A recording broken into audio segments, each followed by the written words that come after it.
Con Bernardo Tortorici e siamo in un posto spettacolare. Dove siamo, Bernardo? Siamo all'Oratorio di San Lorenzo, in realtà dei Santissimi Lorenzo e Francesco, è dedicato ad entrambi i santi. Qua siamo in ambito francescano, accanto c'è la Basilica di San Francesco d'Assisi.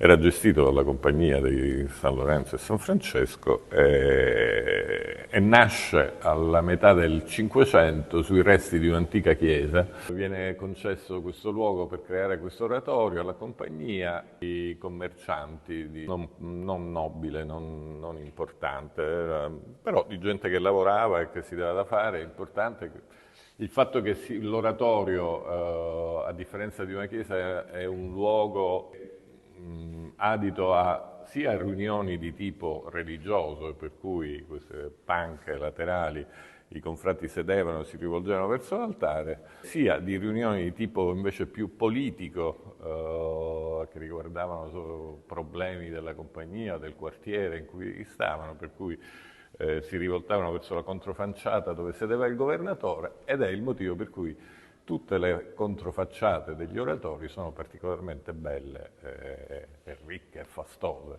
In questa controfacciata c'è questo incredibile quadro tridimensionale che è il Sacrificio di San Lorenzo sulla graticola, su più livelli, con la corona dell'alloro che aspetta questo martirio, e che è dominato dal Cristo in croce. La sofferenza dell'uomo di San Lorenzo corrisponde al sacrificio di Cristo sulla croce. Così come dall'altro lato in realtà la gloria della nascita di Gesù Bambino, rappresentata da questa natività da Caravaggio, corrisponde alla gloria di San Francesco d'Assisi.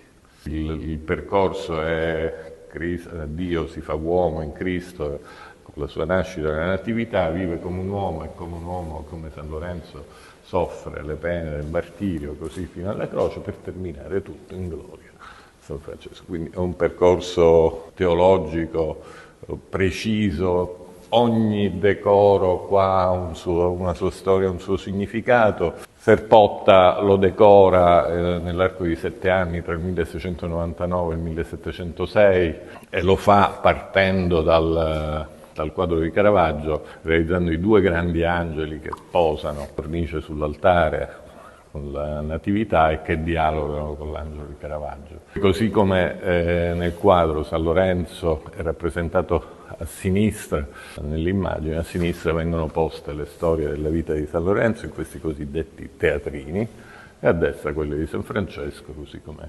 posizionato nel quadro le storie di San Francesco. Serpotta fa il suo intervento circa 100 anni dopo Caravaggio, 100 anni dopo. E quindi proprio si ispira nella costruzione della cosa, parte dal quadro. Parte dal quadro. Per chi non conosce la storia, diciamo brevemente, questo è un quadro che è stato riprodotto in Spagna con tutta una serie di tecniche modernissime, donato al presidente Mattarella, che a sua volta lo ha portato qui, perché il quadro originale è stato rubato negli anni 60. Nel 1969, la notte del 17 ottobre, così si racconta nel reportage giornalistici dell'epoca. In realtà la data precisa del furto non si sa, nemmeno la fine di questo quadro. 1000 storie, 1000 teorie da parte della mafia su quella che è la fine di questo quadro, dal fatto che potesse essere sfondo nei summit mafiosi, al fatto che Marino Mannoia lo usasse come tappetino, al fatto che venisse tagliato a pezzi e venduto sul mercato dell'antiquariato, che fosse finito sotto le macerie del terremoto dell'Irpinia, piuttosto che mangiato da maiali, da topi, da quant'altro. In realtà nessuno sa veramente la fine di questo quadro. 53 anni di indagine non ci hanno portato purtroppo a nulla, ci affidiamo al caso.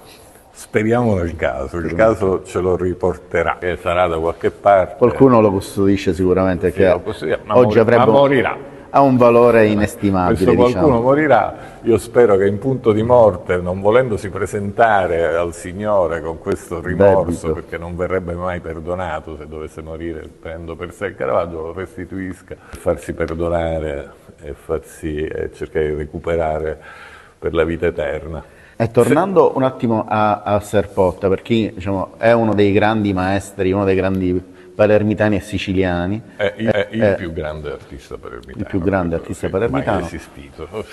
Questi sono stucchi. Per chi non conosce la tecnica, sono statue, sono sculture, in realtà cos'è lo stucco? Gesso, polvere di gesso, con un'anima di legno e ferro, una tecnica difficile perché devi essere molto veloce, lo stucco si asciuga subito, quindi devi essere molto preciso. È un materiale povero, probabilmente in quel periodo città che ha sempre vissuto i grandi marmi, di grandi marmorari, perché i barocchi siciliani sono una cosa spettacolare. Probabilmente in quel periodo era più facile lavorare lo stucco, ma lui lo fa in una maniera geniale. I volti, le situazioni, i suoi puttini che volano, gli angeli che sono sospesi in aria con le gambe.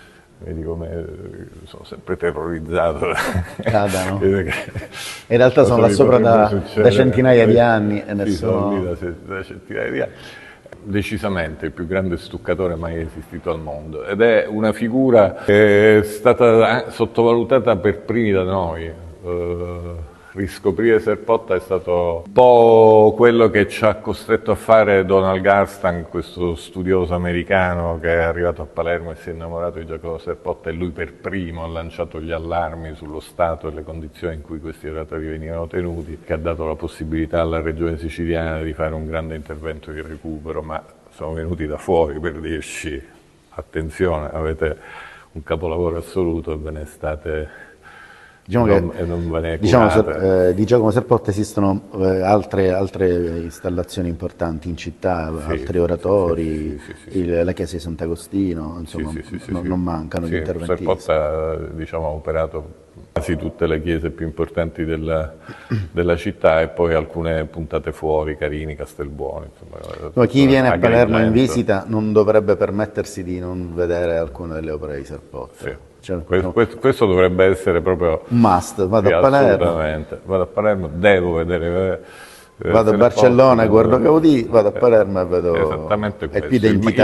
Il marchio dovrebbe essere questo. Assolutamente. Ho avuto una fase di grande rilancio, di grande comunicazione, ora è tornato in una fase così di sottovalutazione, ma anche questo è un lavoro di comunicazione che va fatto e va mantenuto.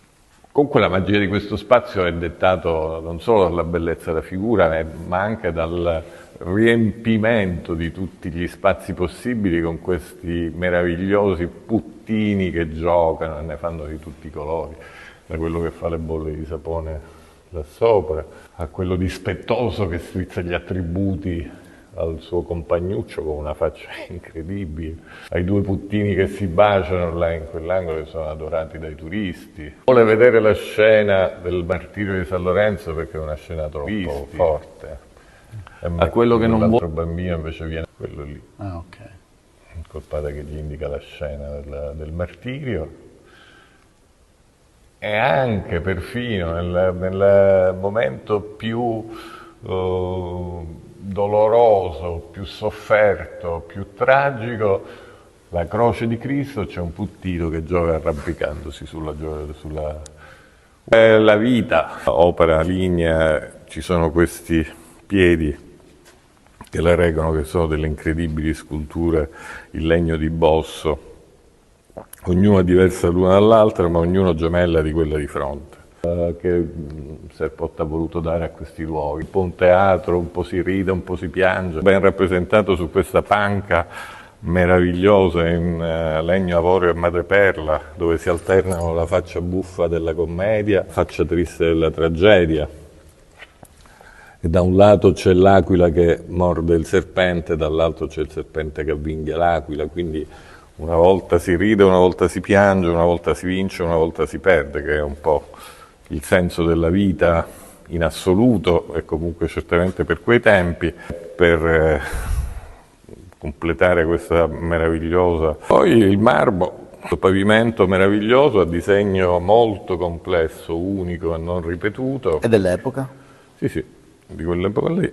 Tutto marmo siciliano, con al centro la cripta, che è stata poi svuotata e recuperata, con i simboli di San Francesco e di San Lorenzo. Stavano i resti dei confrati della compagnia e questo meraviglioso altare in marmi siciliani. È tutta un'opera d'arte, in realtà quasi dovrebbe stare un'oretta a cercare di capire, di leggere tutte quelle che sono le storie che vengono raccontate, perché tutto ha un senso, tutto ha un motivo, tutto ha un rimando, è un rimando non solo religioso, è un rimando di vita, è un rimando teatrale, è un rimando che ha molti significati, molti livelli, molti sensi, non finisce mai di regalarci nuove scoperte, nuove rivelazioni.